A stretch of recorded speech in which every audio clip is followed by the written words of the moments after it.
Assalamualaikum warahmatullahi wabarakatuh. Nama saya Erniwati. Saya akan menjelaskan tentang pengaruh kesultanan terhadap sosiolinguistik masyarakat Bima.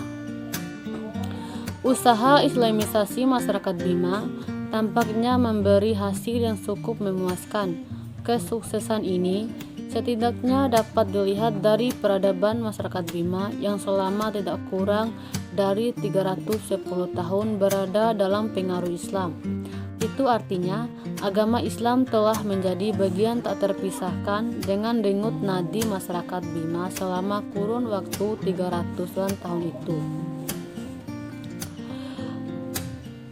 Dalam penelitian pada tahun 2018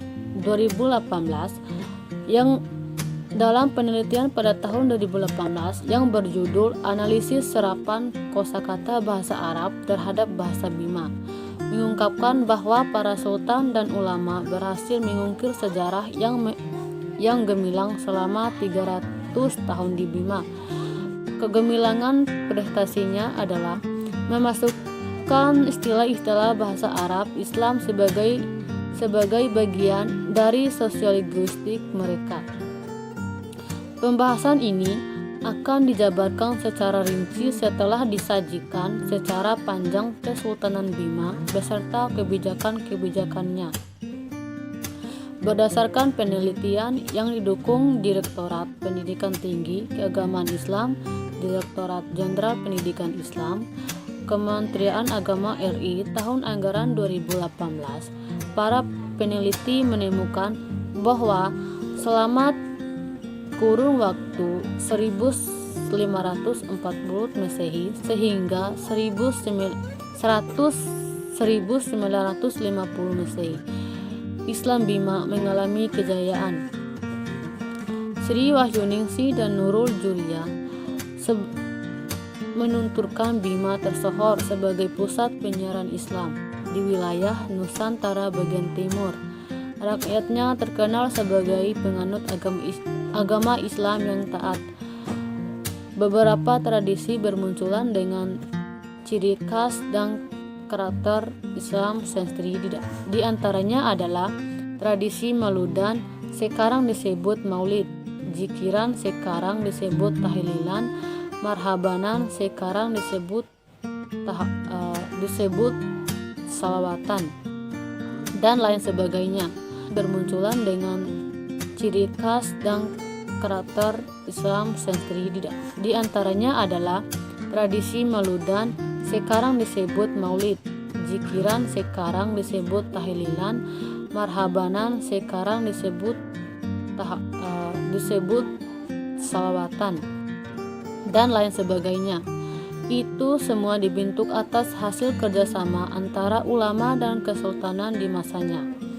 Seperti misalnya revolusi besaran-besaran yang dilakukan oleh Sultan Abdul Khair Sirajuddin bersama Datuk Raja Lelo dan kawan-kawan bukan hanya terbatas pada upacara peringatan hari-hari besar agama, tetapi juga pada bidang-bidang lainnya. Guna meningkatkan peran ulama di bidang pemerintahan.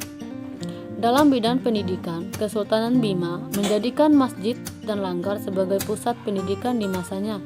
Bahkan lembaga-lembaga pendidikan diakui sebagai tanggung jawab lembaga syara dan hukum.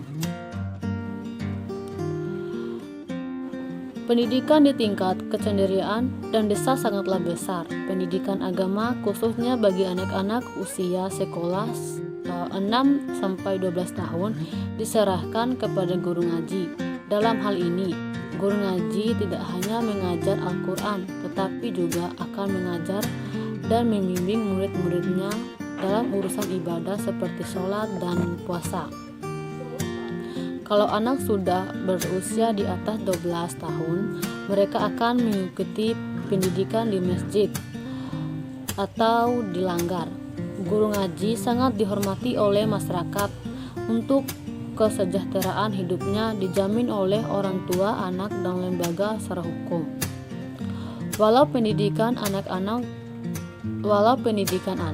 diserahkan pada guru ngaji, Namun orang tua tetap bertanggung jawab terhadap pendidikan putra-putri mereka. Mereka terus memantau proses pendidikan yang sedang ditempuh oleh putra-putrinya. Orang tua juga tetap ikut aktif mendidik dan membimbing anaknya di rumah. Pada saat-saat tertentu, Sultan bersama pemimpin secara hukum melakukan penyempurnaan dan penyembaharuan di bidang-bidang lainnya. Itu saja yang saya bisa sampaikan. Assalamualaikum warahmatullahi wabarakatuh.